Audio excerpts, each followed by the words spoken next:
Kauna-unahan sa Pilipinas. NBC Manila Broadcasting Company. DZRH, member, kapisanan ng mga broadcaster ng Pilipinas. Member KBP, oras! Eksakto ay punto, alas 6:04. Humahataw, humahagupit, lumalatay na komentaryo sa himpapawid. 2 por 2. Walang takot sa paghimay sa masalimuot na isyu ng bayan. 2 por 2. Humahataw na mga balita at impormasyon. 2 por 2. Ating damhin, ating lasapin ang hagupit na 2 por 2.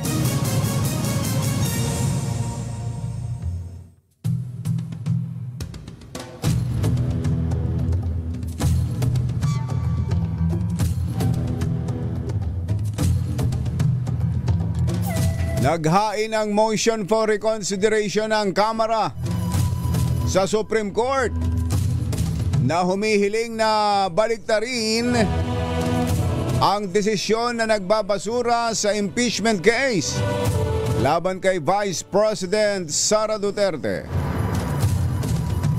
Ang motion for reconsideration ay niharap kasabay ang panawagan ni Senator Kiko Pangilinan sa Supreme Court na maglabas ng status quo ante order at magsagawa ng oral arguments para maiwasan ang constitutional war of attrition. Constitutional war of attrition sa gitna ng mga apela mula sa iba't ibang legal groups kabilang ang PhilConsa o Philippine Constitution Association.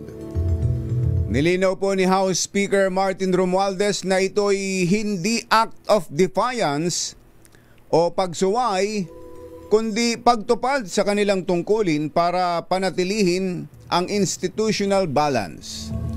Giniit pa ni Romualdez na hindi nila hinahamon ang otoridad ng Korte Suprema at ang hangad lamang nila ay mapanatili ang papel ng Kamara bilang boses ng taong bayan sa proseso ng paghahanap ng hustisya at pananagutan sa batas. Isyu ng bayan. Katotohanan. 2 por 2. May team ang balak, magtago ka na. 2 por 2. Si Jerry at si Anthony narito na. 2 por 2. Hahataw ng todo, urado ka. 2 por 2. Ang katotohanan, dala nila. 2 por 2. Walang sinasamba pali, maniwala ka. 2 por 2. Hataw ng gusto, tol, umasa ka. 2 por 2. 2 por 2.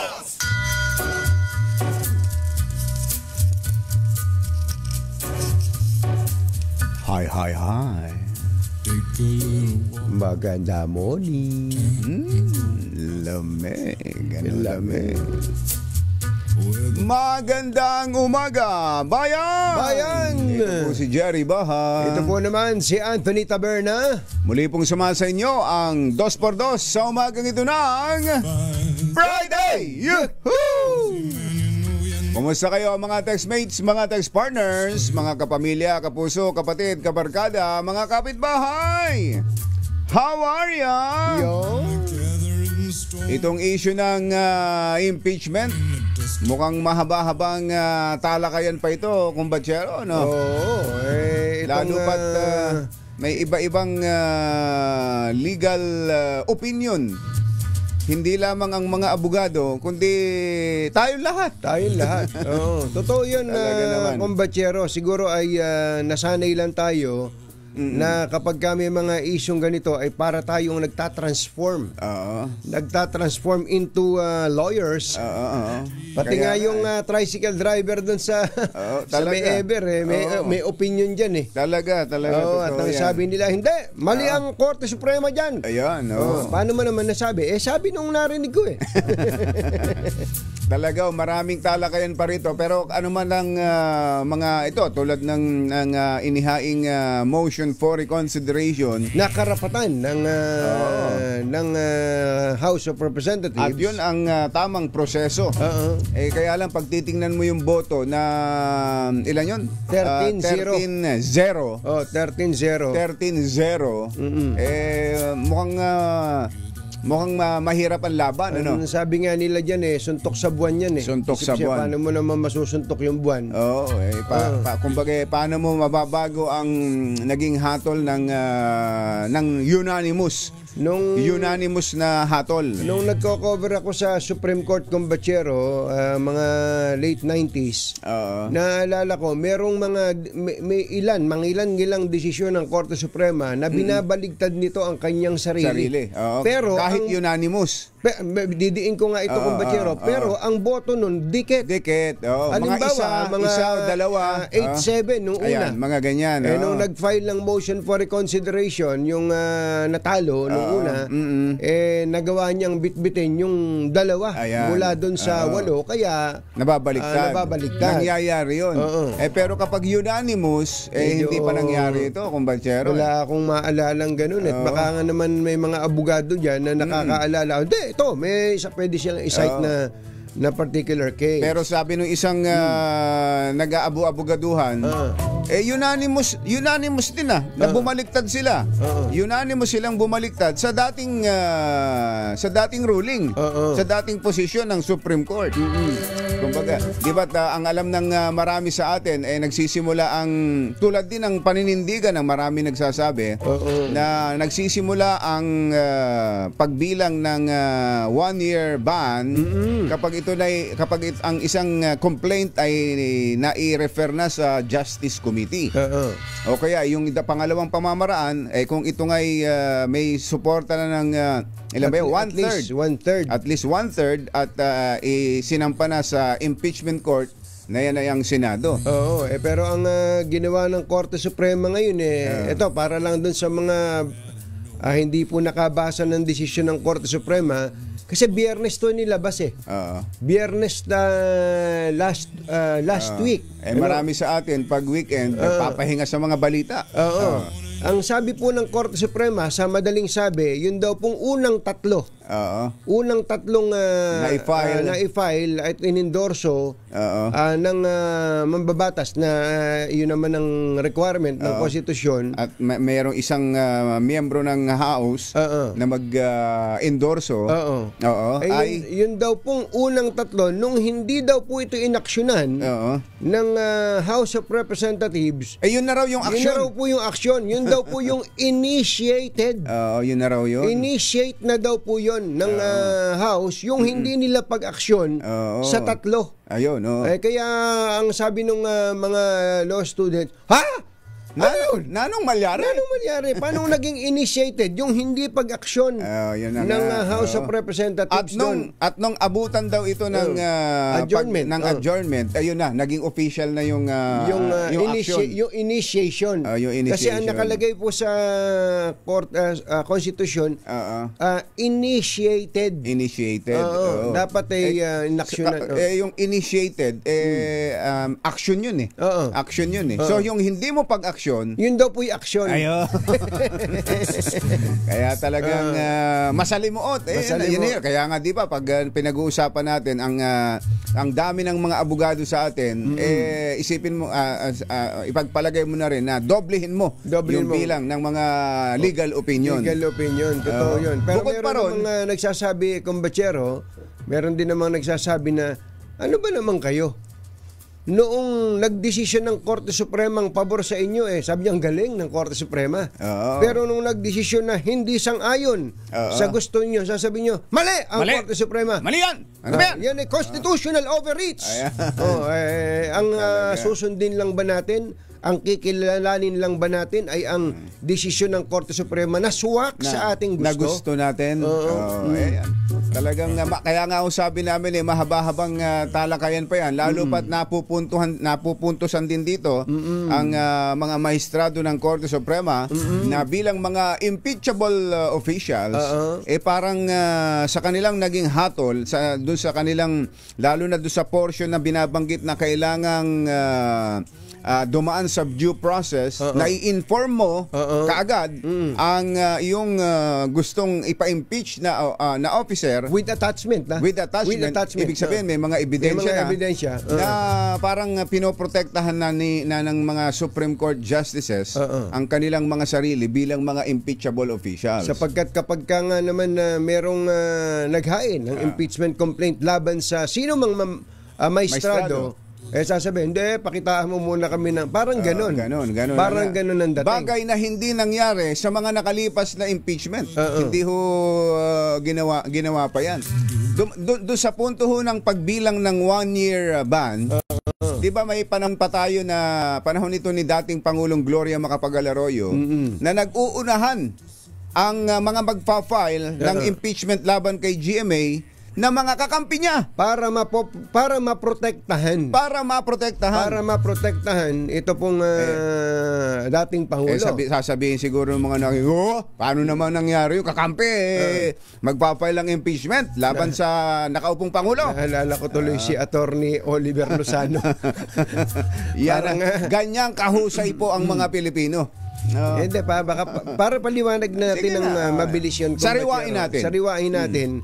Ang gagawin po ng ibang magagaling na mga Pilipino, nakakampi nung isang impeachable official, maghahain ng isang impeachment complaint na walang kapanapanalo, na walang kabuhay-buhay, na doomed to be dismissed or to be junked. Nung panahon na yon, wala pang linaw, wala pang binabanggit na kailangan ng yung tinutukoy na initiated, kailangan na-i-refer na sa Justice Committee. Ang pagkakaalam pa nung panahon na yon, ay once na nakapag-file na kaagad sa Congress, na tinanggap ng bills and index at tinatakan na receive, yun daw po initiated na, sabi nung araw.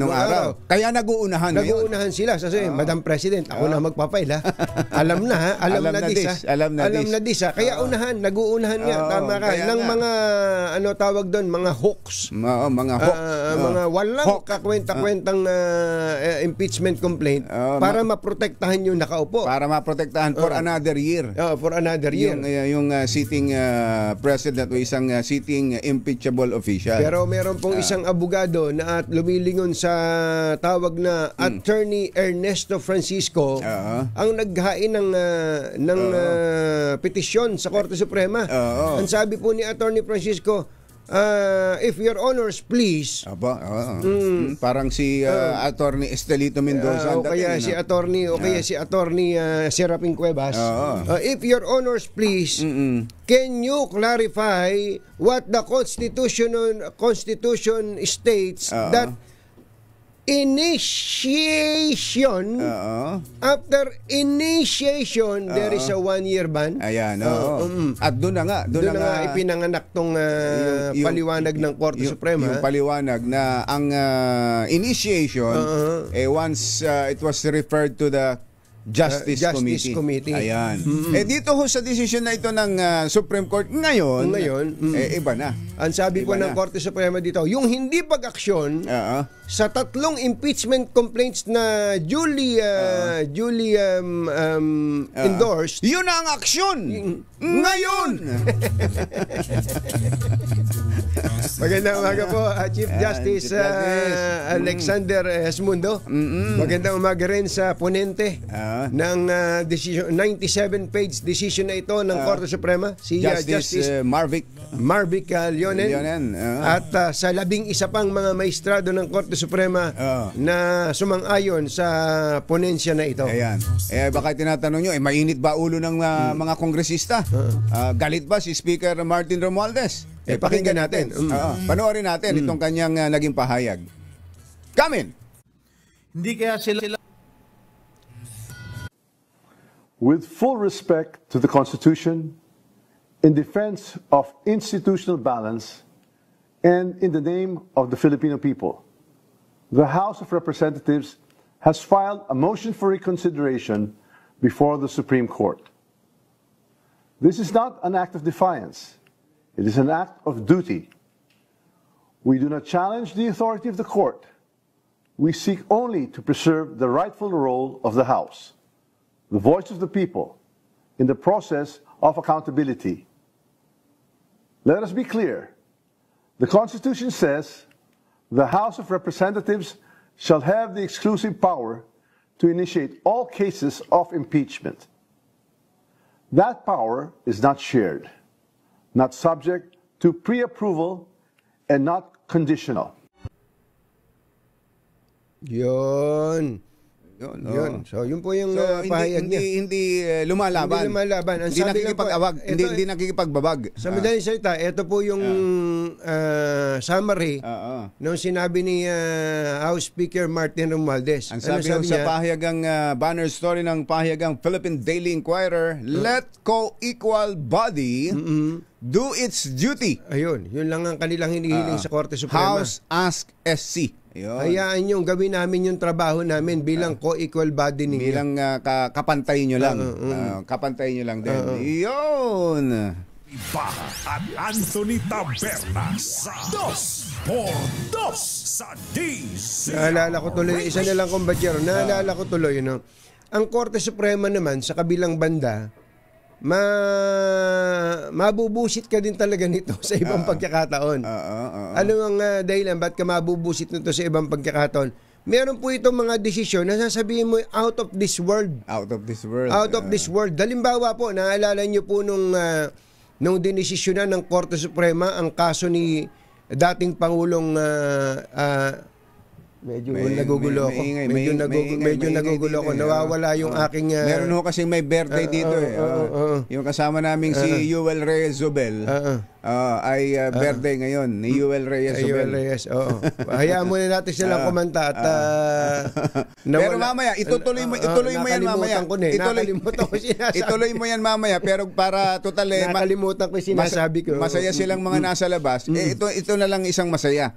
Total ang pinag-uusapan natin mga impeachable officials, impeachment. Ibig sabihin yan accountability. At pinag-uusapan natin yung pagtupad ng tungkulin ng mga accountable official. Mamaya ho may makakasama tayo ditong isang taxi driver. Yung binabanggit namin sa inyo kahapon na may naiwan sa kanyang taxi. Napakalaking halaga pala. Akala natin kung magkano lang. Kung magkano lang. Dinala ho dito sa DZRH at ipinapanawagan para maibalik sa may-ari. Oo. Nakwenta nyo na, Mother, kung magkano ang laman? Kung ilan yung dollar, $3,000, tama ba? Tapos may pesos pa. Parang kung ilang daan libo yun, kumbadyero na napakalaking tulong, napakalaking malaking ginhawa para sa isang sa isang tulad niyang taxi driver na alam niyo naman ang kita ng taxi driver, pero dinala niya dito. At baka sabihin niyo, baka naman hindi niya alam kung ano yung laman. Yun ang kagad ang iisipin natin, di ba? Baka hindi niya alam kung ano yung laman. Dahil yung lalagyan hindi halata. May isang ganun nga yung lalagyan kala mo lalagyan lang ng mga cutics. Parang ganun, ano? Tinanong ko yung mga gwardiya natin dito. Siya pala nagbuklat at siya nag-isa-isa kung anong laman. Kumbatsero, siya nagsulat kung ano yung mga laman. Mga laman, parang pulis na nag-iimbentaryo ng crime scene. Oo.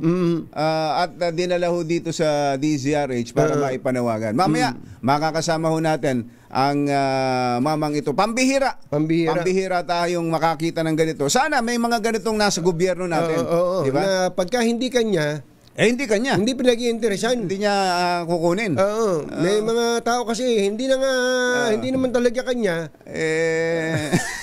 Dito hindi natin siguro sa sampung makakapulot ng ganito, ng ganyang bagay, baka maswerte ng makaisa kang may diba? lalabas talaga at sasabihin, eto may napulot akong ganito eh. Kaya nga, Bihira ho ito. Kaya nga kumbatsero, pagka may mga janitor, security guard sa NAIA, na may naiwan na isinole at ipinakita sa may-ari, binalik sa may-ari, malaking balita eh. Ang laking balita. Bakit po? Bakit po ganun ang malaking balita? Isa po yan sa element of news, yung oddity. Kakaiba. Kakaiba. Anong kakaiba doon? Parang naging pangkaraniwan na po kasi na pagka merong nakita ang isang tao, malaki man o maliit, at sabi niya, akin na to ha.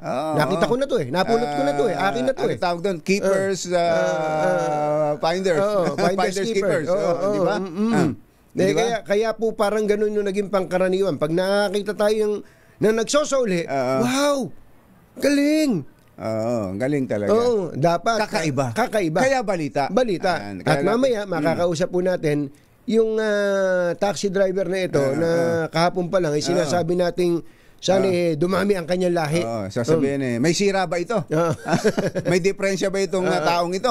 Ayan, Abangan po ninyo, makakausap po natin ang mamang taxi driver na si Marcelino. Ayan, Marcelino. Ayan. Oras po natin. Mr. Jalom Tang, Lakyam Jak Gohun, 6:25 ng umaga. ACS Balita. Susunod na. Sherry Baja, ACS Balita. Ang programang ito ay hatid sa inyo ng ACS Manufacturing Corporation, ISO Certified, maker of world-class quality Pride detergent.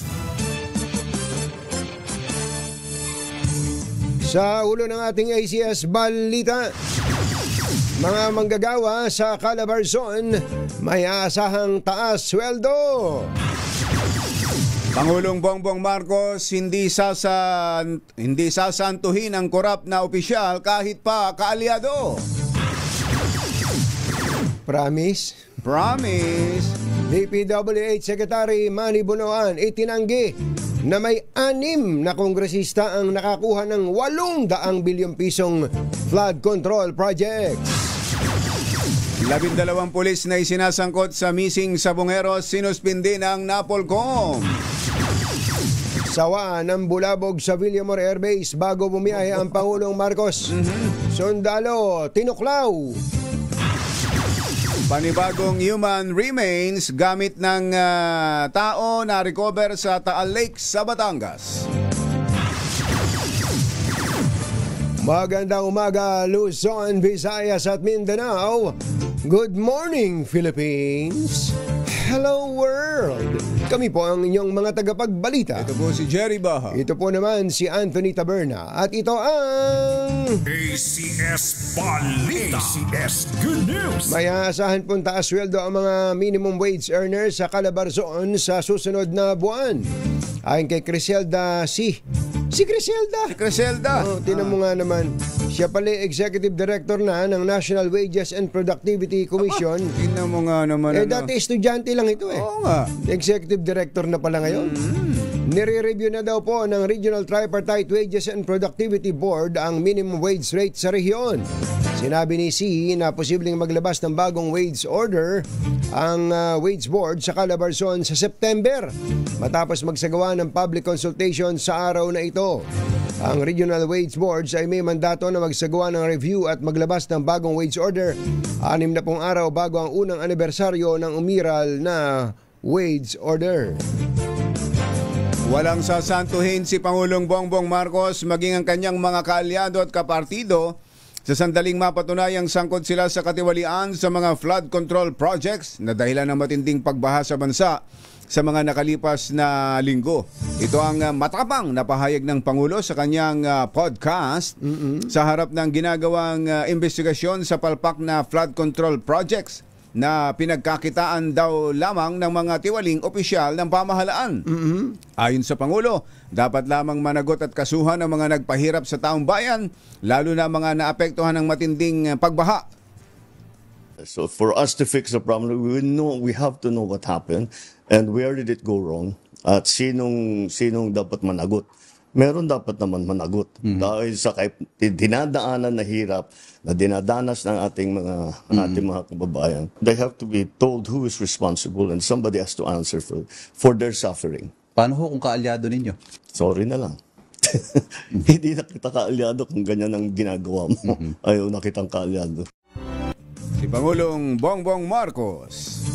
So hindi ito executive officials lang ha. Mr. President, kasama dito yung congressman ha. Dapat. Kasama dito senador ha. Dapat. Ha? Hindi yung maganda tong statement nyo na to ha. Again, maganda uli. Oh, Pero kaya lang, maganda lang yan sa pandinig. maghihintay kami ng follow through. Ayun. Ayan. Ng aksyon. Ngayon. 6:32 ng umaga. Itinanggi ni DPWH Secretary Manny Bonoan ang aligasyon ng isang political vlogger na may 6 na congressman ang nakakuha ng 800 billion pesos na halaga ng mga proyekto para sa flood control. Sa pagharap ni Bonoan sa pagdinig ng House Committee on Public Accounts, tinawag ng kalihim ang nasabing aligasyon na preposterous o lubhang katawa-tawa Aba. at walang anumang batayan. Nilinaw ni Bonoan na wala silang partikular na record sa sinasabing alokasyon na ayon kay Bicol Saro Party List Representative Terry Ridon ay hindi galing ang aligasyon sa isang lehitimong media outlet kundi Ayun, nako. mula lamang sa isang blog post na nag-viral sa social media. Kung fake news yan, anong aksyon? Diba?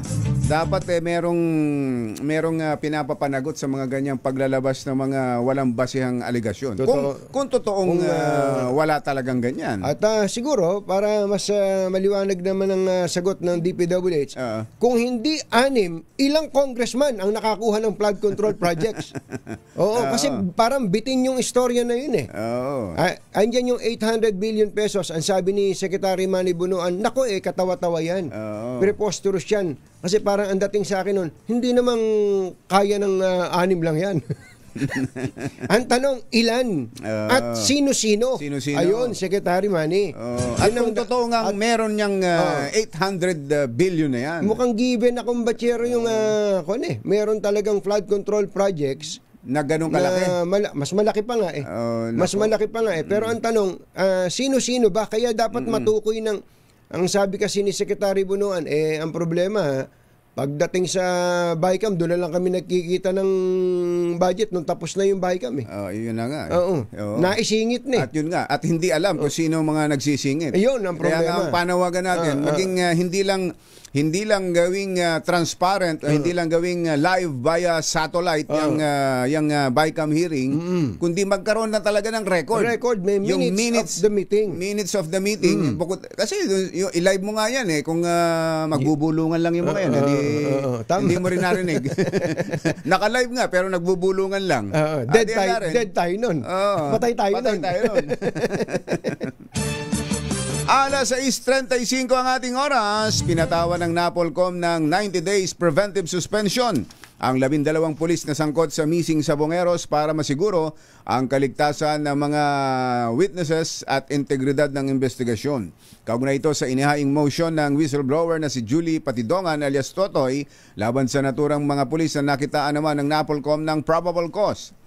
Kabilang sa mga respondents na pinanganalan ng NAPOLCOM ay sina Police Colonel Jacinto Rodriguez Malinaw, Police Lieutenant Colonel Ryan J. Orapa, Police Major Mark Philip Simborio Almedilla, Police Executive Master Sergeant Aaron Ezra Lagahit Cabillan, Police Chief Master Sergeant Arturo Opalia de la Cruz, Sergeant Joey Natanawan Encarnacion, Sargento Mark Anthony Aguilo Manrique, Sargento Anderson Orozco Abari, Police Staff Sergeant Alfredo Uy Andes, Police Staff Sergeant Edmond Hernandez Muñoz, Police Corporal Angel Joseph Pero Martin, at Police Staff Sergeant Renan Lagrosa Fulgencio.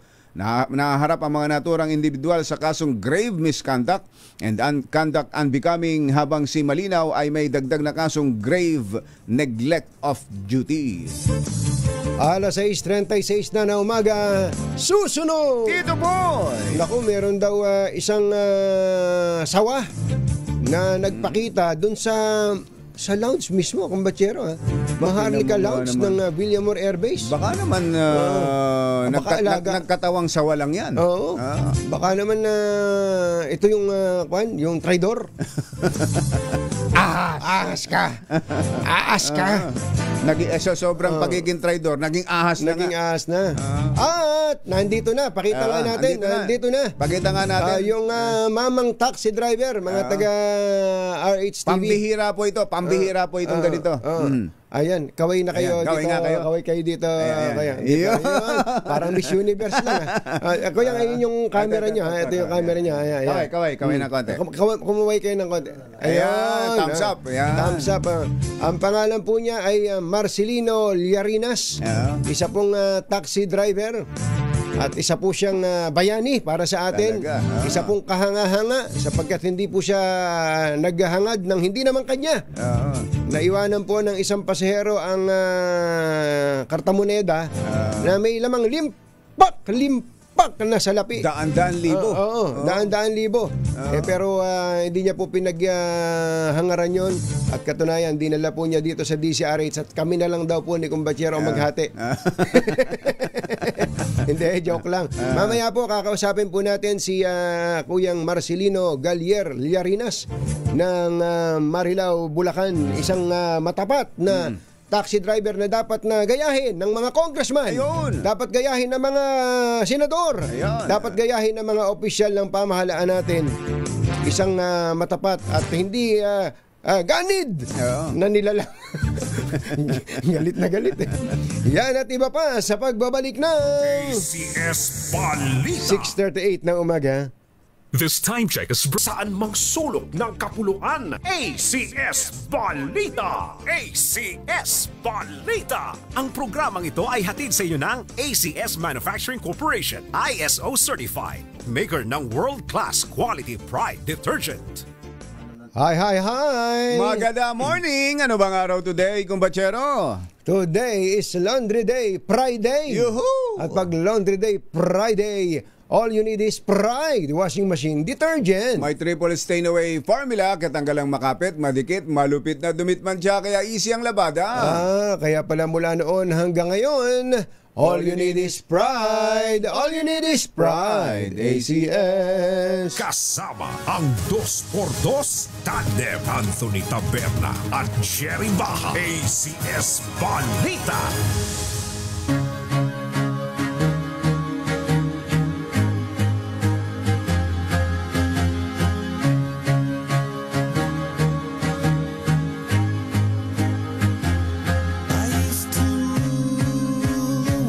Para maiba naman.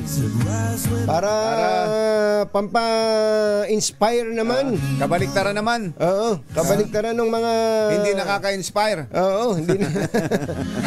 Nandito po sa studio natin ang isang tapat na nilalang, isang tapat na taxi driver.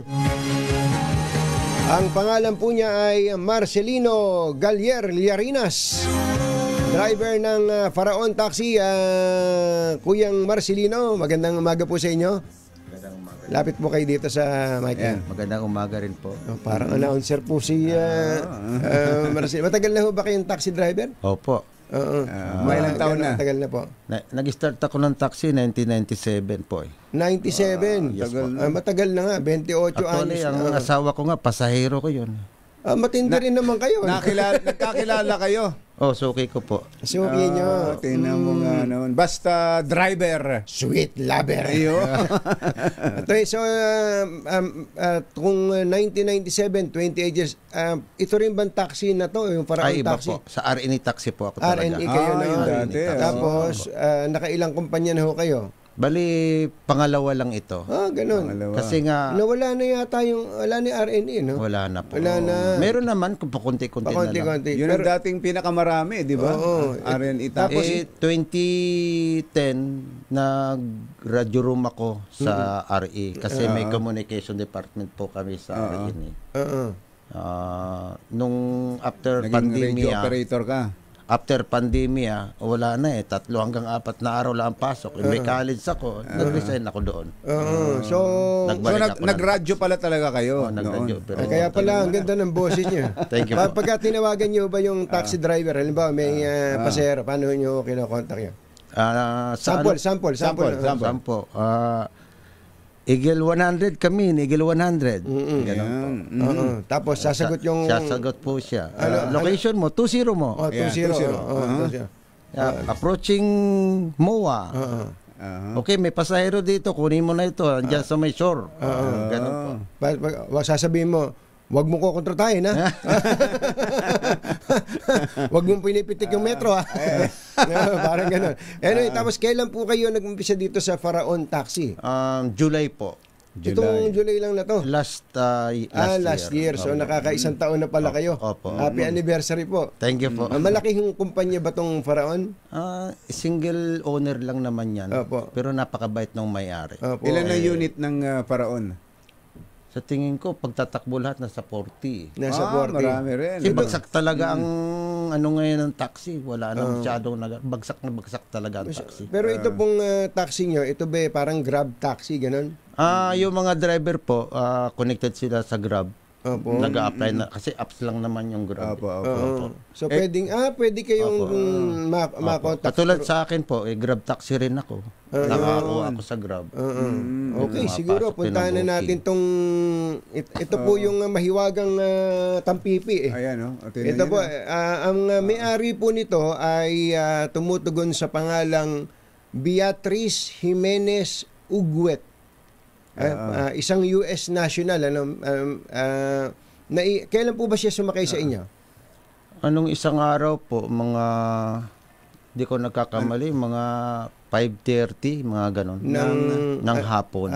Saan linggo, lugar? linggo ng hapon. Opo. Saan po? Galing Saan po yung ng pinick up? Molobesia, then nagpahatid po ng simbahan, magsisimba yata.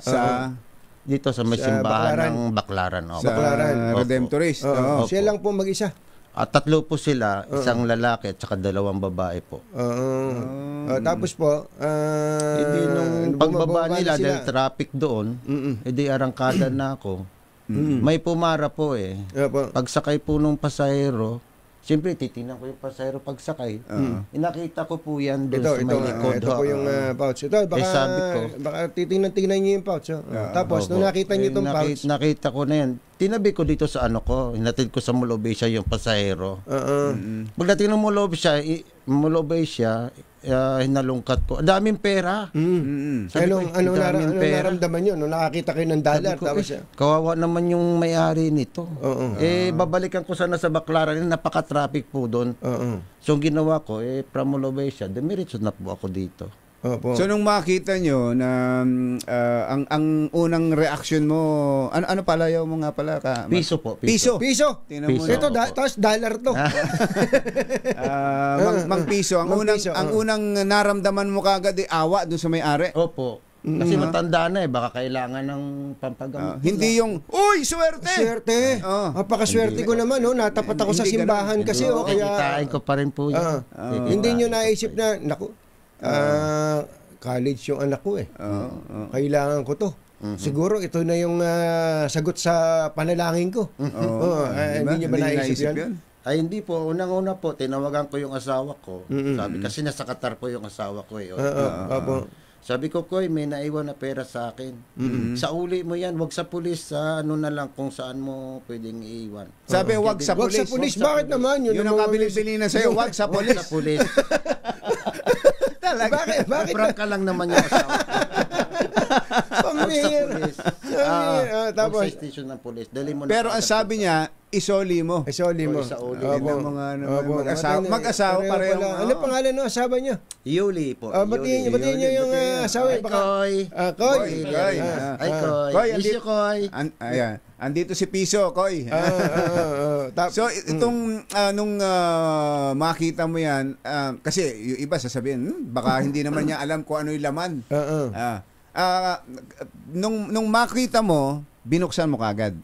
Nung pagbaba po ng pasahero ko sa MOA, binuksan ko, nakita ko maraming pera.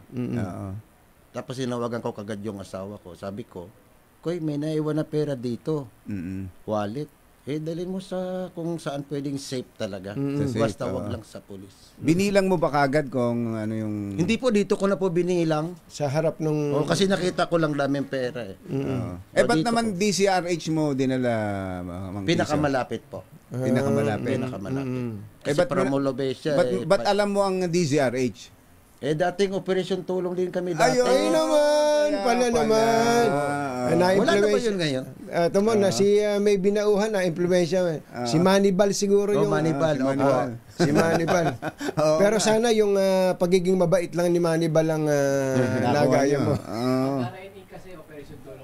Operation Tulong. DCRH operation tulong. Operation Kaya Tulong. pala Kaya naman. kabisado nyo tong lugar. So, binilang ninyo yung pera, nakaharap yung mga gwardiya. Ano po Opo. laman nung itong pouch na to? Gaano karaming pera? Ang nakalista naman po lahat doon, per pieces po, ang $100 is 16 pieces. 16 pieces. Tapos yung peso, may barya pa po. May Tsaka yung $20, may $10, Opo. may Nakalista po lahat yung pa $1. isa-isa. At saka yung peso po, 33 pesos po. 33 yung pesos 1,000. Na 1,000. So 33,000 pesos. Sa pesos pa lang. Tapos yung yung halimbawa $1,600 Ilan yun? time is 58 ganon. Oo nga, 58 na ngayon. Hindi nyo ba kinuwenta man lang muna Ay, ng hindi. gano'n? Ito, kumpatsero, ito 1635 Mm-mm. 1638 1638 times 58 Teka. Yeah. Ano? 100... 1638 1638 times 58. 58. Sa peso magkano? 95. 95,000 plus 33,000. Oo. Hindi mga humigit kumulang 130,000 to. Oo. 130,000. Malaki-laking halaga to. Tapos may mga iba pa. May passport dito no? May passport, may mga driver's license. Napaka-importante. Sa madaling salita, Ma'am Beatrice Jimenez Uguez, Oo. napaka-importante sa buhay niyo nito. Baka may credit Talaga. card pa dito. Marami may po credit card. May maraming cards eh. Mga Maraming card. ATM cards. Ito ay isang hindi naman wallet ito parang lalagyan nga ng manicure set Tapos may drawing ho ng isang ano ba yan? Si King Kong to. Ha? Si King Kong. Si King Kong. Yuel, sino ba itong nakadrawing na cartoons na ito? Yuel, sino tong... Ano ba yan? Pusa ba yan? Aso ba yan? Hindi, napanood ko na to sa... Si Lion King ba yan? Si Lion King to si Lion. Tapos may nakasulat na Believe You Can. Ayun. Parang para sa inyo to Believe ano? you can.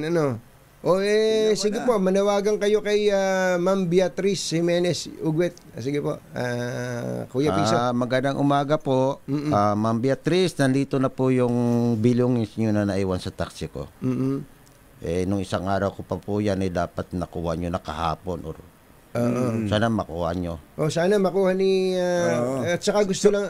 So ulitin natin, galing sila ng MOA. Molobe siya, nagpatid ng bakla. Mga alas 5:30 ng hapon ng araw ng Linggo.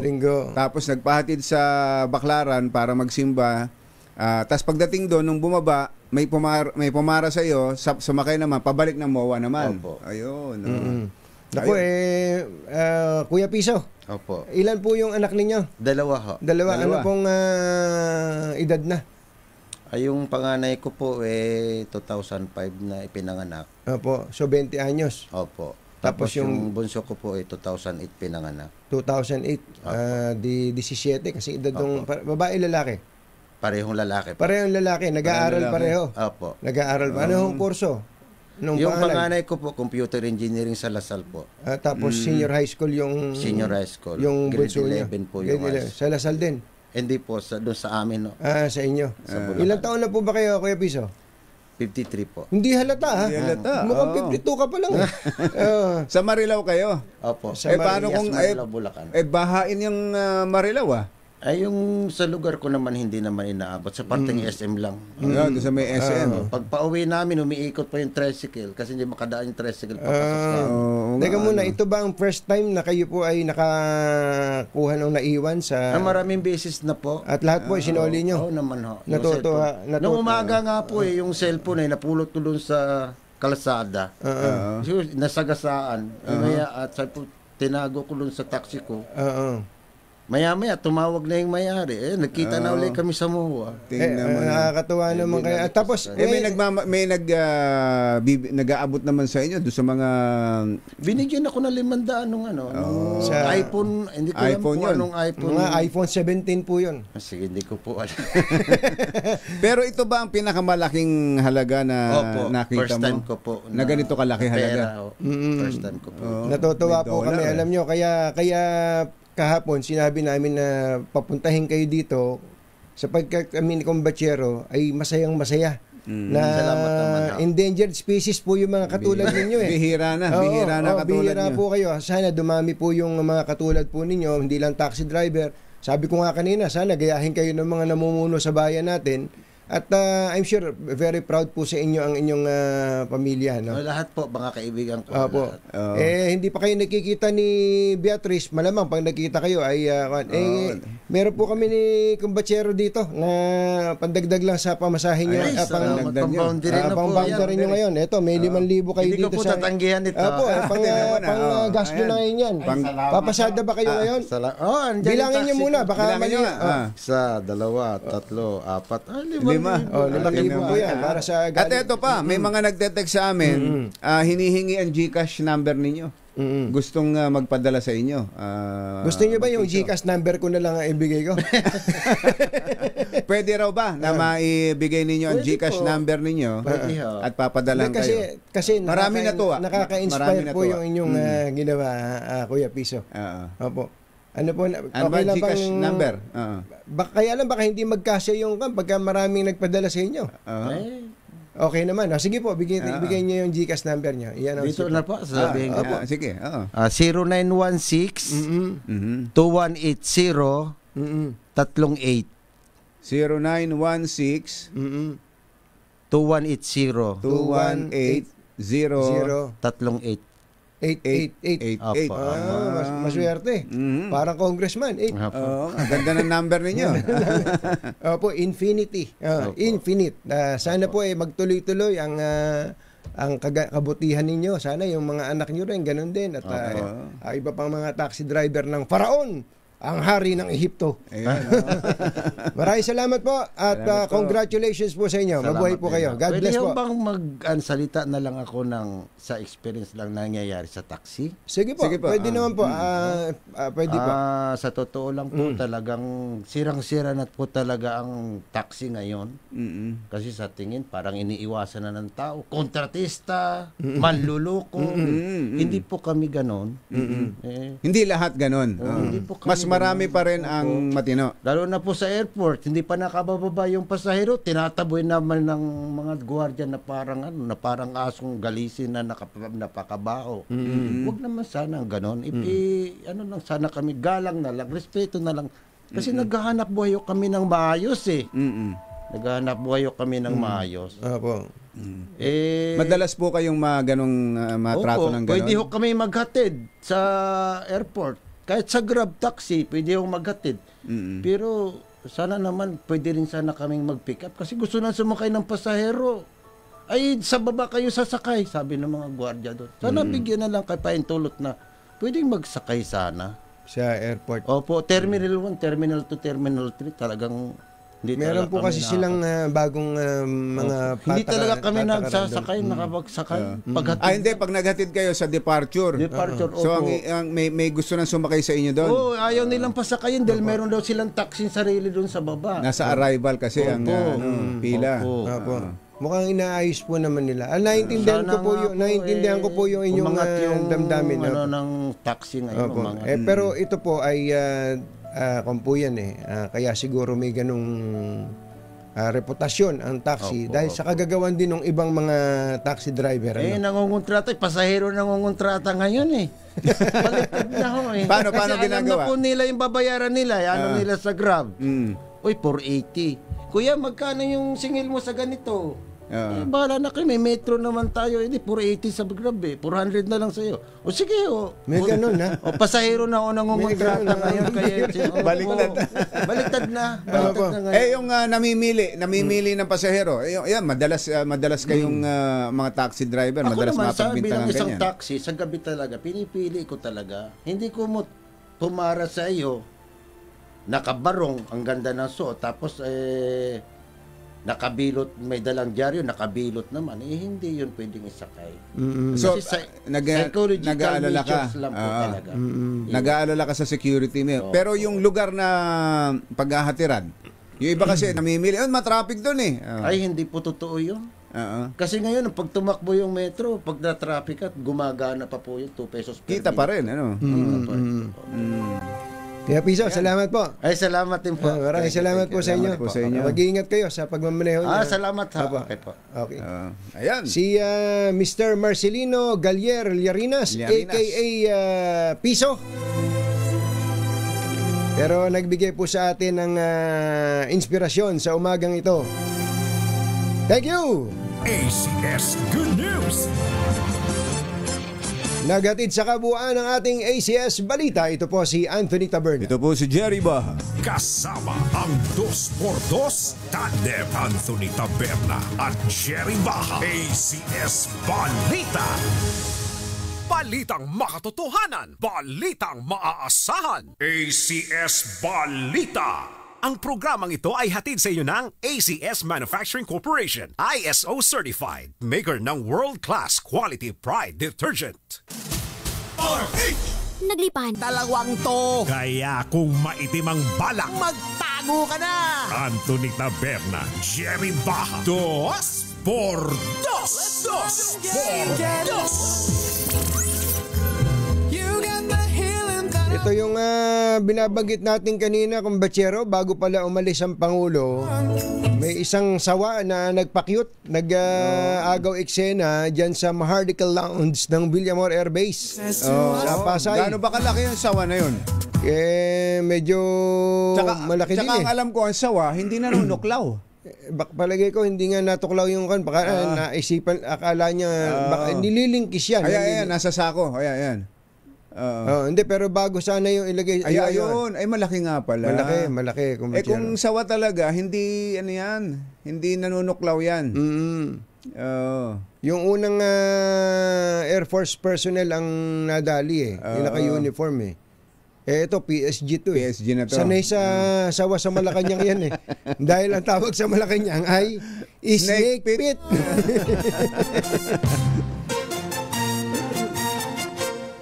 Katonying at Ka-Jerry. Anthony Taberna, Jerry Baha. Ang samahang pinatibay na ng panahon. 2 por 2. Si Senator Jinggoy Estrada kahapon napatayo Ayan, isa pa yan. Privilege speech si Senator Jinggoy sapagkat pina-follow up niya yung binanggit ng Pangulong Bongbong Marcos sa kanyang SONA. Yung Kabagan Santa Maria Bridge dyan sa Isabela. Talaga? Matindi ito naglaan po ng mahabang panahon ng Senado kahapon at sa speech ni Senator Jinggoy, may mga tanong siya, kumbatsero.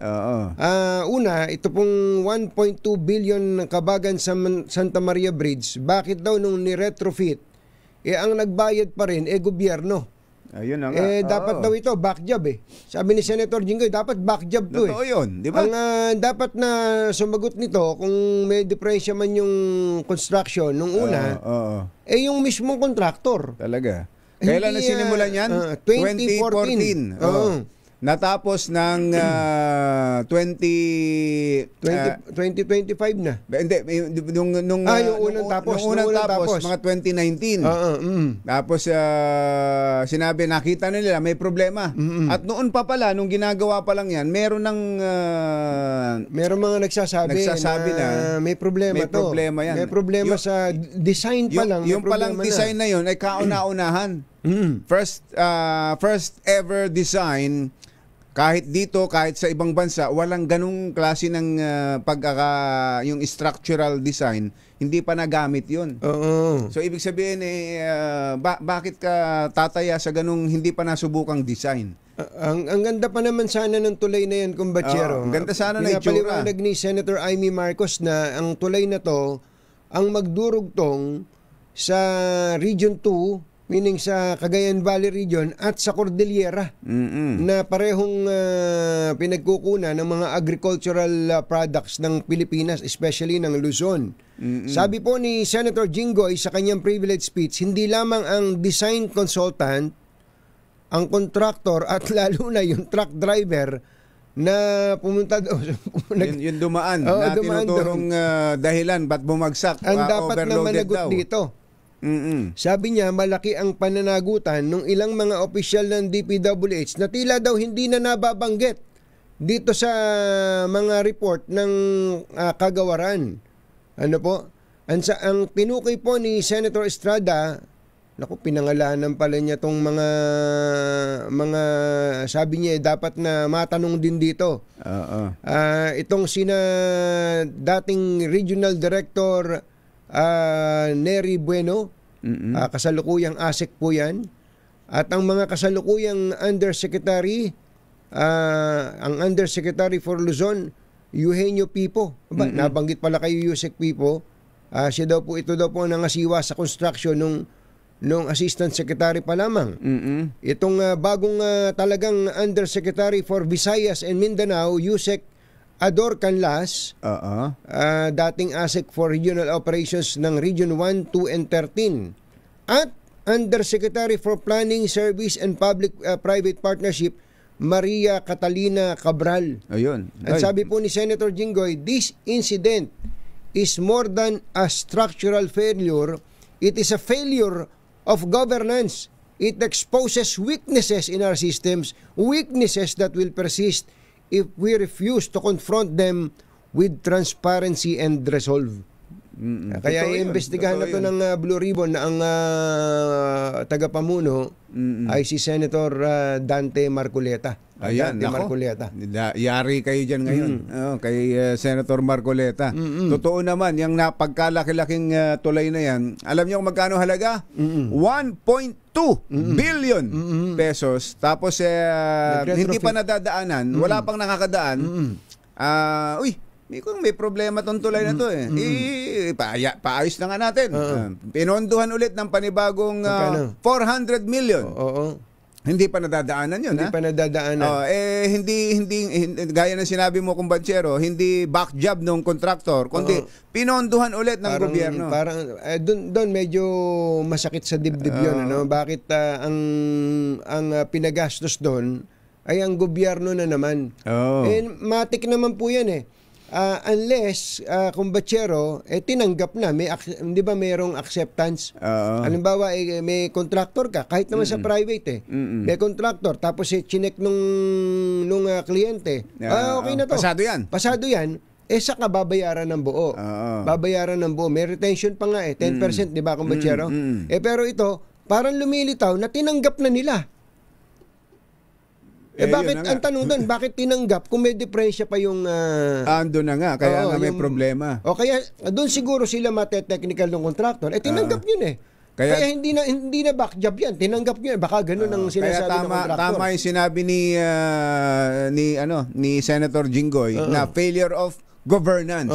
Paano bakit pa may gobyerno sa ganyang sitwasyon? Kaya nga para kipa na may gobyerno. Yun ang matindi. But of course, ang tingin ko dito kumbatsero, yung investigation will also give the opportunity dun sa mga mga sinasangkot na tao na ipaliwanag ang kanilang sarili. Yun.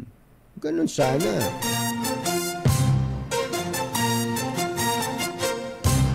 Tonying at Jerry Anthony Taberna, Jerry Baha ang samahang pinatibay na ng panahon. 2 por 2 por 2 Kauna-unahan sa Pilipinas. NBC Manila Broadcasting Company. DZRH, member, kapisanan ng mga broadcaster ng Pilipinas. Member KBP! Oras! Kapopoy! 13 minuto na makalipas ang 7 ng umaga.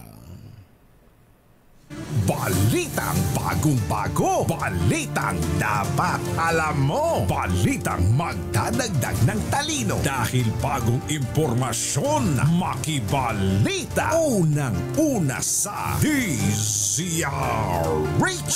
Pangunahing balita. Kasama ang 2x2 tandem nina Anthony Taberna at Jerry Baha. Araw po ngayon ng Martes, Agosto 5, 2025. Sa ulo ng ating mga paunahing balita. Pangunahing balita. Pangulong Marcos nasa India na. Nakipagpulong sa Filipino community sa unang araw ng state visit. Kamara naghain ng motion for reconsideration sa Supreme Court kaugnay sa ibinasurang impeachment case ni VP Sara. Isa sa testigo sa missing sabongero itinago ni Atong Ang sa Cambodia ayon sa DOJ. Pondo para sa flood control project ng DPWH sa 2026 binawasan ng DBM. Halos 2 pisong taas presyo sa gasolina, umarangkada na. At 8 taong gulang na batang babae pinatay sa sakal. Hinihinalang ni-rape pa ng isang 13 anyos na kapitbahay sa Quezon City. Magandang umaga, Luzon, Visayas at Mindanao. Good morning, Philippines. Hello, world. Kami po ang inyong mga tagapagbalita. Ito po si Jerry Baha. Ito po naman si Anthony Taberna. At ito ang... Pangunahing balita. Alas 7:16 ng umaga. Ubod-ubad at patay na ng matagpuan ng 8 taong gulang na batang babae na hinihinalang ginahasa din sa barangay Santa Lucia, Novaliches, Quezon City. Nakita ang mga labi ng biktima sa isang bakanteng lote isang araw matapos mapaulat na nawawala. Ang sospek sa naturang krimen, isang 13 anyos na batang lalaki na kapitbahay ng biktima. Bagamat wala nang saplot na makita ang bangkay, sinabi ng sospek na sinakal niya lamang ang biktima hanggang sa mawalan ito ng malay. Sa investigasyon ng Fairview PNP, may mga magulang, pakinggan niyo po ito ho. Sa investigasyon ng Fairview PNP, panunood ng porn videos ang dahilan kung bakit nagawa ng binatilyo ang karumal-dumal na krimen. Nakapanghihilak mo to, kumbatsero, itong balitang 13 to. 13 anyos. 13 anyos po yung gumawa dahil sa lantad na lantad po kasi ang mga kalasuan na ito accessible sa kahit na sinong tao. Especially ano pa yung matatanda talagang matatanda na yun Sa mga bata. Yung mga bata na nagiging bata pa lang ay napakahahalay na tulad nito. Ayun, Ay, katulad po nito. May access kasi sa ganyan. Kaya nga, ano ba pwedeng gawin? Alam nyo po sa ibang mga bansa, sa China lang, kumbatsero Sa China, Singapore, ang higpit nila dyan sa mga ganyang klase ng mga internet access. Baka naman, Secretary Martin Aguda, baka pwedeng may magawa kayo dyan. Henry yun. Martin Henry. Secretary Aguda, sana po may magawa po kayo dito kasi malala na po ito. Sobrang malala na po ito. Matagal na po namin sinasabi ni kumbatsero nung araw, ismat lang yung mga diaryong bastos lang ang problema natin. Ngayon, nasa loob na ng pamamahay. Nasa loob na ng opisina at kung saan-saan pa naroroon ang mga kalaswaan na ito. Talaga. Alas 7:18 ang ating oras. Sa Cambodia, itinago ng negosyanteng si Atong Ang, si Ella Kim Patidongan, ang isa sa mga testigo sa kaso ng mga nawawalang sabongero at kapatid ng whistleblower na si Julie Patidongan. Ayon kay Justice Secretary Boying Rimulya, binigyan ng peking passport ni Ang si Ella Kim para makaalis ng bansa patungong Cambodia kaya pinasundo nila ito. Itong si Dondon, Patidongan, at yung kanyang kapatid. may pinala. May final na. Yun. Yung kapatid niya, pinasundo namin yan from Cambodia. Yun. Sino to? Kasi hindi, pinatago talaga ni AA yan. Ni Atong yan. Pinatago. Pinatakbo. Layo Cambodia. Inisyohan pa ng fake passport para makaalis lang. Hindi, pinasundo natin. Si Ella Kim ang nakuhanan noon ng CCTV na nagwi-withdraw gamit ang account ng isa sa mga nawawalang sabungero. Wala pang pahayag ukol dito si Atong Ang pero una na nitong itinanggi ang kaugnayan niya sa mga nawawalang sabungero. Pinapiyasan ng DBM o Department of Budget and Management ng 72 bilyong piso ang pondo para sa flood control projects para sa 2026. Ayon kay Budget Secretary Amina Pangandaman, mula 346.6 billion pesos ngayong taon, bumaba na lamang ito sa 274.9 billion sa susunod na taon. Gayunman, nilinaw ni Pangandaman na kasalukuyan pa nilang pinag-aaralan ng panukala at posible pa naman itong i-adjust sa mas mataas na halaga. Ito kung malinaw na matutukoy ng DPWH ang proyekto at masusuportahan ito ng dokumento sa kanilang plano. Samantala, iniutos din ng kalihim ni Secretary Pangandaman ang realignment ng pondo para makumpleto ang Apalit Macabebe Road sa Pampanga na hanggang ngayon apektado pa rin ang baha higit sa linggo matapos ang pananalasa ng mga bagyo at habagat sa Pilipinas. Umarangkada na ang halos 2 pisong taas presyo sa presyo ng mga produktong petrolyo. Sa magkahiwalay na abiso ng mga kumpanya ng langis, tataas ng 1.90 ang kada litro ng gasolina, 1.20 naman ang diesel habang piso sa kada litro ng gaas o kerosene. Isa sa dahilan ng panibagong pagsipa ng presyo ay ang pagkaantala ng supply kasunod ng sanctions ng Amerika sa Russian at Iranian oil sellers. Ilang jeepney driver umapilas sa gobyerno na ituloy ang pamamahagi ng fuel subsidy. Detalye ng balita mula kay RH15 Giselle Ricafort. Coming, Giselle! Jerry, katunyong nanawagan ng ilang jeepney driver sa gobyerno na ituloy ang pangako na pamamahagi ng fuel subsidy na hindi natuloy noong kasagsagan ng tensyon sa pagitan ng Israel at ng Iran.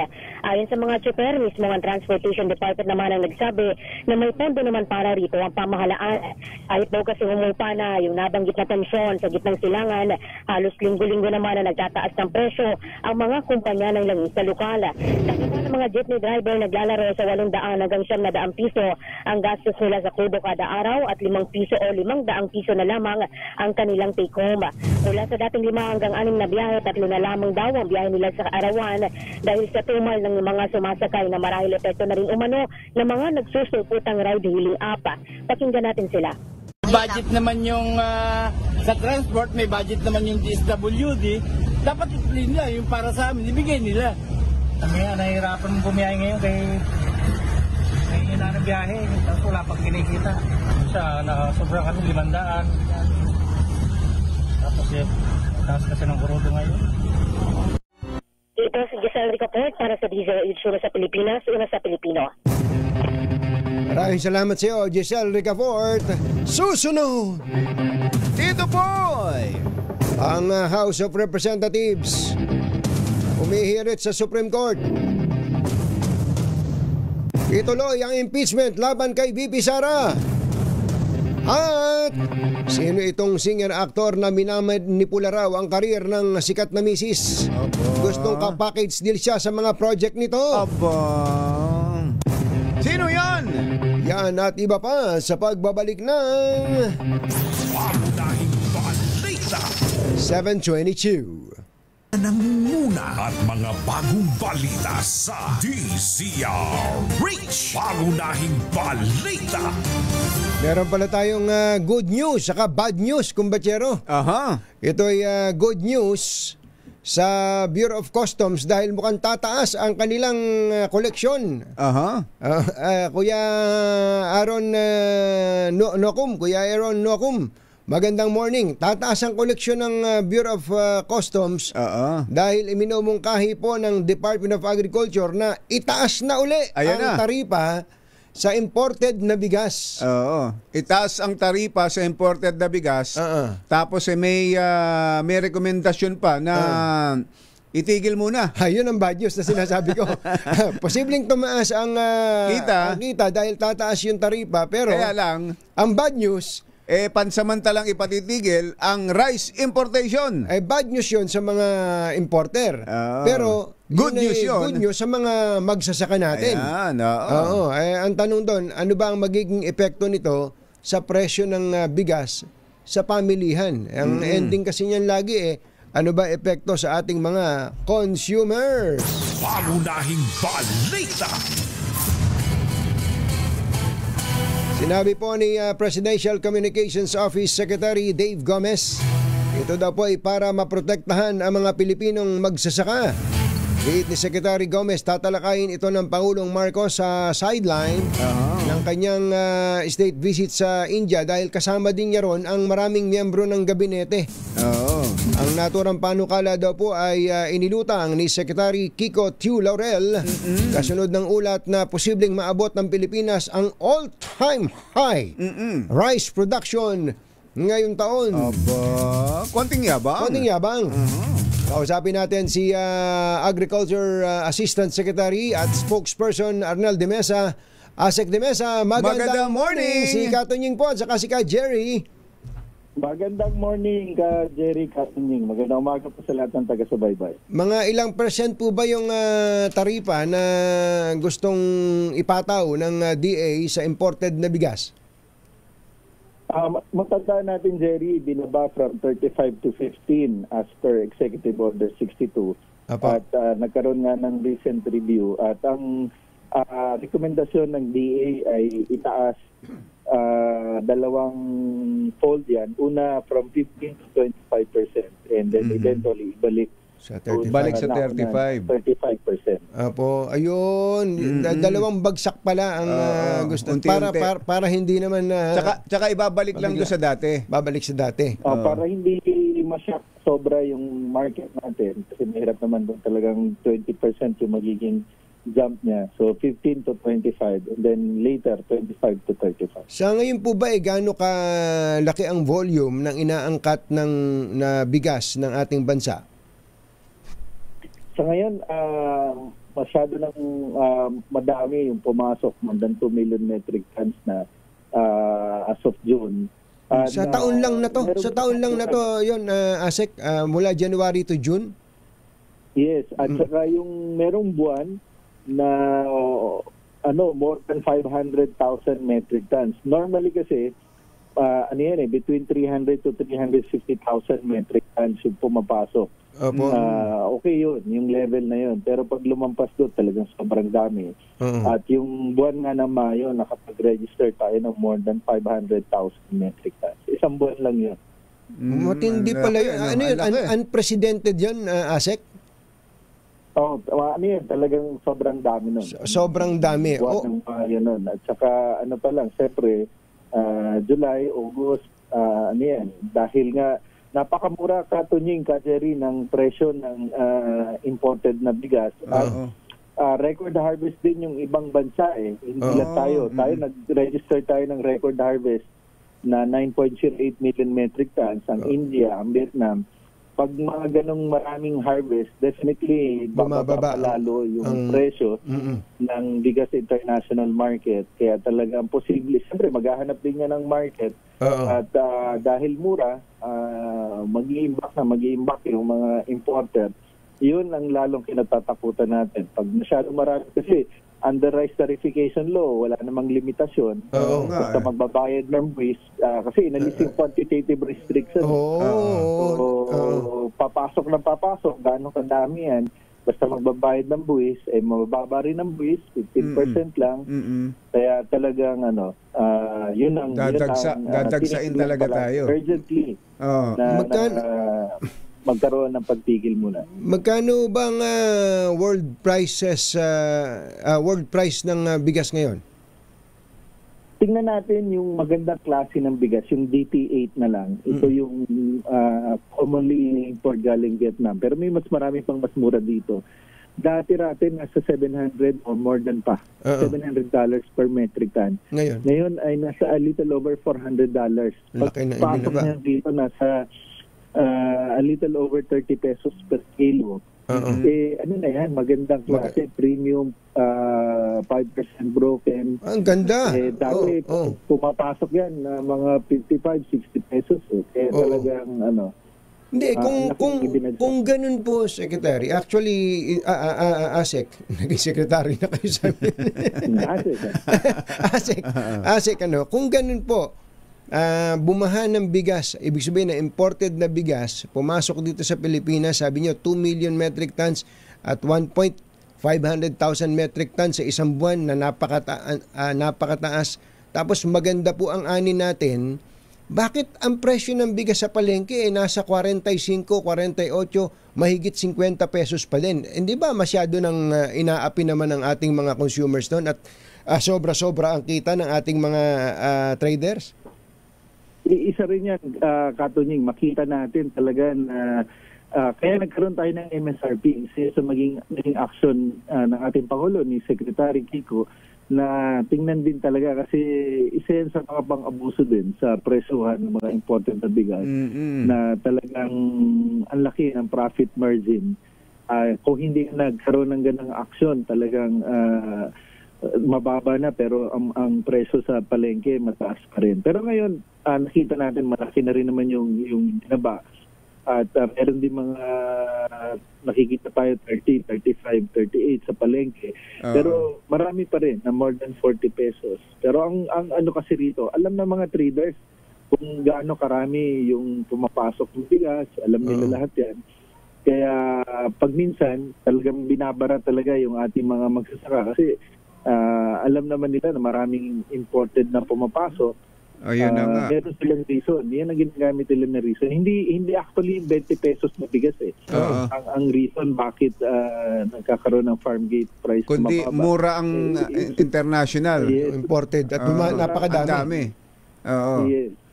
Pero teka muna, paano natin mapansamantalang ipatitigil kung nakalagay sa batas na anytime pwedeng mag-import ang mga rice traders ng unli?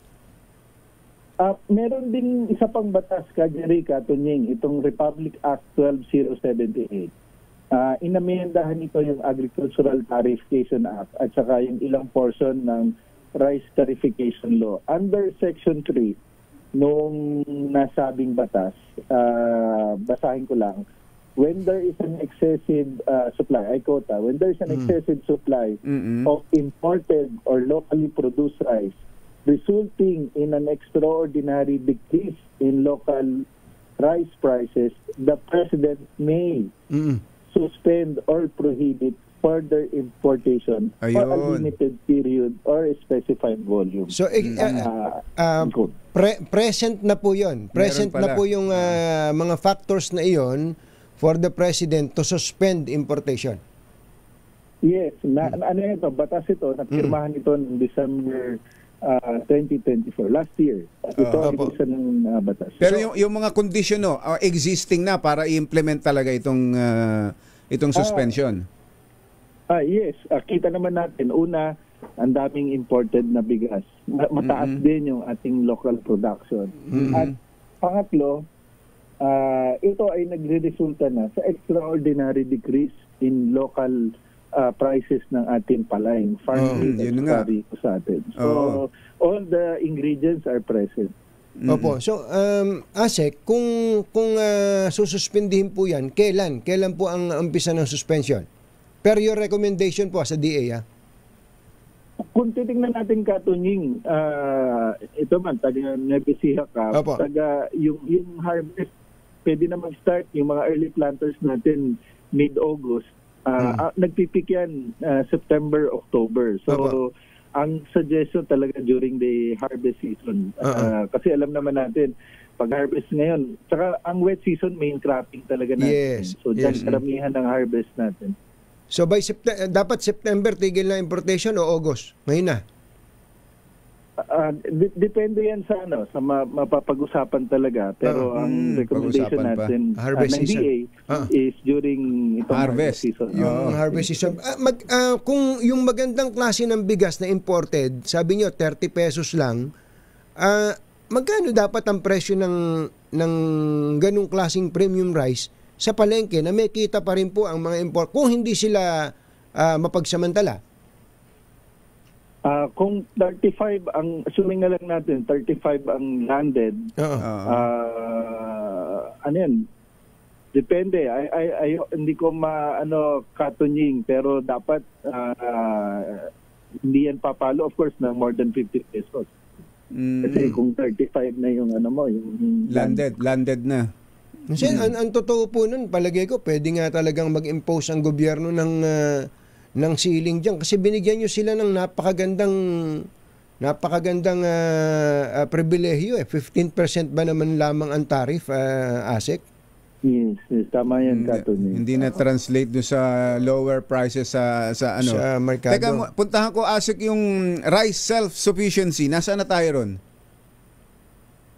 Sa ngayon talagang karamihan ang ratio ngayon ay between 20 to 25% ng ating consumption ay imported. 20 to 25% imported pa rin talaga. So malayo pa rin talaga tayo sa rice self-sufficiency. Not necessarily. Ang lang talaga is marami yung pumapasok kasi nga na imported na bigas. Pero yung local production talaga natin at napalay na 20 million metric tons. Convert mo sa bigas. 65% na sa mga 13 million metric tons ng bigas. Yung ating importation kasi sobra-sobra dito sa pangailangan. Yung ibang parte niyan gagamitin na binhi, may mga wastage, yung iba ginagamit sa feeds, yung iba ginagamit sa mga kakanin o ibang usage. Pero yung talagang production natin hindi naman masyadong malayo doon sa total requirements natin per se. Pero kinakailangan kasi natin may buffer stock. Ang healthy na buffer stock natin is at least mga ilang araw? Minimum dapat yan 30 to 60 days. Meron tayong buffer stock. Opo. Ito, last na lang. Sabi nyo nga, ang anihan naman yung mga nauna, mga mid-August, anin na yan, ang peak ng anihan, mga September, first, second week. Bakit may mga nababalitaan tayo na 8 piso ang presyo ng bigas, may 5 piso pa nga na presyo ng bigas? Ang tanong ko nga sa mga magsasaka nagpunta rito ba't na binibili yung trader? Anihan na ba? Merong actually ang ngayon ang mag-start ang balita namin talaga mid-August yung start ng harvest. Ito yung mga early planters. Ang tingin namin dyan yung mga nagpapalitan, yung mga na-impact ng napalay, hindi agad na ibenta ng mga magsasaka. Pero yung harvest talaga is mid-August, lalo na dito sa yun nga, magpipik yan September, October. Hindi, pero ASEC, kung magpapalitan yung na-imbak, ibig tuyo yun. Dapat mas mataas ang presyo kung tuyo yun, na-imbak Tama. Oo, kaya ba't nagtataka ko, ba't may bumibili ng sabi ko, napakaloko naman ng trader, ba't siya bibili ng 5 piso, 7 piso, 8 piso? Sobra naman yun, ASEC. Ano ba pwedeng gawin ng DA doon? Kagaya ng nabanggit ng ating Pangulo, Katunying, at saka ni Secretary, isumbong nila yon sa DA, sa ating kapulisan, at talagang imbestigahan yung mga ganitong pangyari. Kasi talagang hindi na tama kung 5 piso, 10 piso bibilin yung sariwang palay sa ating mga magsaka. Dapat assuming na bagong harvest yan. Talagang, pero kasi yung cost to produce ngayon, yung huling datos ng PSA nasa 14 pesos. 14 pesos pa. Lugin. Pero nasa magsasaka pa rin naman yun, ASEC kasi tawaran yan Tatawaran ng murang-mura, barat na barat. Kung meron tayong ibang presyo, o ibang option, ibang buyer na bumibili na mas mataas, ang problema, meron ba na ibang tumatawad na mas mataas? Siyempre, depende yun sa area, Kajerica, Tunying. Yung sa NFA natin, alam natin mas mataas. Dapat, kayang bilhin ni NFA yung konti lang ng 5%. Una talagang punong-puno rin sa ngayon. Despite yung mga programs natin, ang dami talagang inventaryo. Yung dati nasa 5% lang ang inventaryo ng NFA, ngayon nasa 16%. Yung datos din ng PSA. Gano'n nakarami ngayon. Ang daming laman ng bodega, no? Kaya dapat masalya yung ma-dispatcha yan.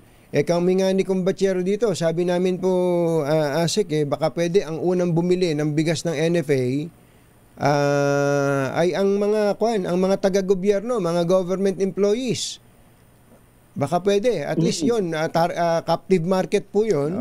Tapos yung ang pangalawa, yung po namang mga bigas ng ating magsasaka, may pondo naman ang ating ang armed forces lang eh. Ang armed forces lang, ang laki-laki ng meron silang allowance sa mga pagkain ng mga sundalo. Baka pwede bili ng mas mataas ng gobyerno ang bigas ng ating mga magsasaka. Pwede ba 'yon? At saka meron tayong batas yung sa GIBSACA Act na mas madali para sa government, sa mga ibang institutions na bumili directly sa mga ating mga magsasaka or sa NFA. Pwede rin actually katunying yung tingnan natin itong rice bill. Pag naipasa ito at naibalik yung kapangyarihan ng NFA, na magbenta at magbenta yung sa NFA accredited retailers diretso sa mga palengke, yan yung pinakamabilis. Yan ang equalizer. Yan ang great equalizer. Sana ibalik po yun. Opo. Yeah. Asek, salamat po sa inyo. Sana'y lagi tayong may pagkain sa demesa. Thank you. Maraming salamat ka, Jerry Catunying. Mabuhay kayo. Good morning. Pangunahing balita. 7:47. Alas 7:53 ng umaga, mamigay muna tayo ng pera. Kuyang Boy Fabian, gusto mo ba yung mabigyan ng pera ni Sherwin? Ay, malayo kayo eh. Si Sherwin kasi namin ay nasa Martin de Porres, Parañaque City. Sherwin, go, go, go! Katunying ka, Jerry, kapag umaga masarap tumambay dito sa tindahan, lalo kung may hawak ang radyo. Kagaya itong sinanay, tignan mo, umaga nakatambay, merong talaga ha? Radyo. Ano, ang kanyang radyo kagaya ng radyong pinamigay ng 2x2 nung inyong anniversary. Pangalan niyo po, nanay? Maria Anita Gonzaga. Si Nanay Maria Anita Gonzaga. Nanay, ilan taon na kayo? 72. O parang 71 lang. Oo, no, batang-bata pa. Dahil palagi kayo nakatutok sa DZRH. Opo. Anong ginagawa niyo pag umaga? Nakikinig lang po ako ng radyo kasi nasa lang ako, nakatambay lang ako eh. Nakatambay lang.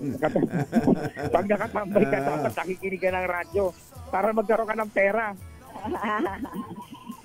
Natawa. O dahil, sino po rin mga announcer pag umaga? Yung sa 2x2, si Katunying at saka si Jerry Baha. Yun! Jerry Baha, parang kinakausap lang kayo. Ayan, yung kanyang radyo doon sa palagi na kahit. Talaga naman. Meron kang 1,000 pesos. Salamat po. Maraming salamat po, nanay. Thank you po sa inyo. May mga nakikisana all dito. Kaya makinig din kayo ng sana all. Makinig din kayo. Meron pa siyang DZRH grocery, DZRH. Yan. Tinan nyo na. DZRH t-shirt at syempre ang DZRH umbrella. Yan, para sa inyo, nanay. Maraming salamat sa inyo sa DZRH, Katunying at saka yung Jerry Baha. Ayan. Over. Sherwin. Over. Parang kausap eh. Yung mga Sherwin, yung mga nakikisana all dyan, sabi mo, makinig din kayo at hindi puro chismisan yata ang inaatupag eh. Yes, FM. Yes, FM para nakikinggan eh. Tinan mo na. DZRH kami. Sayang. Sinuwerte ka sana. Pag nagpunta ang SFM dito, dagdag ka manghingi Tumanais mo na 1,000 pesos sa akin tumutok sa DZRH. Bakit na susunod natin yun sa DZRH Mala Cash Promo. RH6, Sherwin Bata Alfaro, DZRH, una sa Pilipinas, una sa Pilipino. Thank you, Sherwin. Pangunahing balita. Happy birthday kay Yuel Reyes Zubel. Yuel. Mo nga naman. Kaya naman pala aligagang mga tao dito eh. Birthday ni Yuel. Birthday din kumbachero ni Eric. Si Eric. Ni Eric, yung anak ni Kate tsaka ni OG dyan sa Dubai. Happy birthday. Apo ni Ka Jerry Labasan. Happy birthday. Ito Albert Nagales, Tita Helen, magandang morning. At si Pulis. Si pinsang Pulis, Jun Canosa, nasaktan daw. Nasaktan? Nasaktan daw doon sa sinabi ng taxi driver na ang bili nung kanyang misis na si Yoli. Wag sa pulis Kachek Talay, narinig mo ba yun? Si Kachek Talay, andyan daw sila sa kasama daw niyan tropang Regional Office 9. Tsaka si si ano ngayon, di ba? Si General Eli Mata. Sa Region 9. Ayan Magandang morning din kay Sariwa, kababalik sa trabaho. Sino yan? Si Assistant Secretary Vigor Mendoza ng LTO. Welcome back. Nag-leave kasi siya at nagpa-overhaul. Ayos na. Batang-bata, brand new. You made me feel brand new. Sabi raw ganun. Kaselo lagmay. Dapat ganun din kayo ang pakiramdam ninyo, ha? Kuyang Attorney Greg Pua ng LTO, maganda morning. Oy, baka gusto niyo nang palitan ang bubong ng inyong mga bahay, Buti na lang may bubong na maaasahan. Gawa sa state-of-the-art technology. May aluminum na. May pintura pa. Now available na rin sa pre-painted tiles pan. Para sa eleganteng bubong na matibay na, makulay pa, mag-Cherry Loom pre-painted ka na. Okay, this one's for Gabby.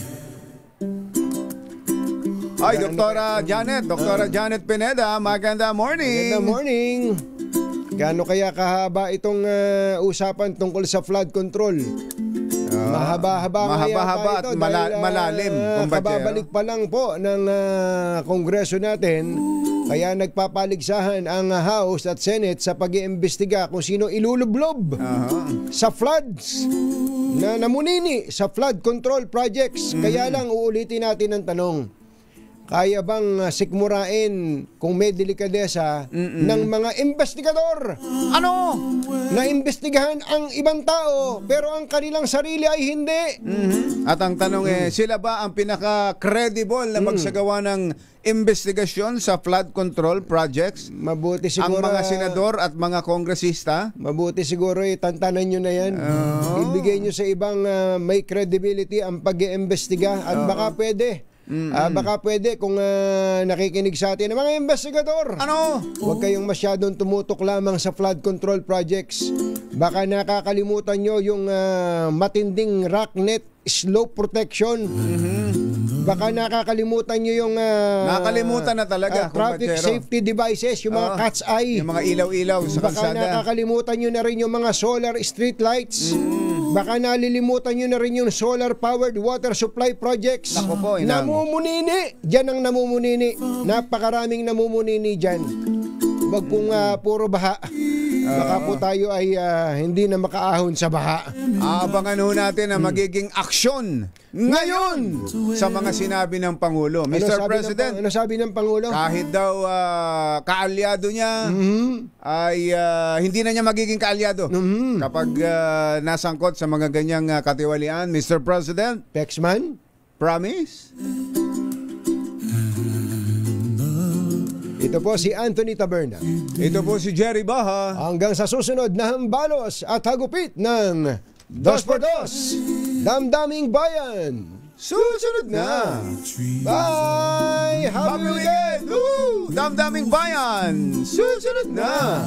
Watch them bloom for me and you, and I think to myself, what a wonderful world. This time check is brought to you by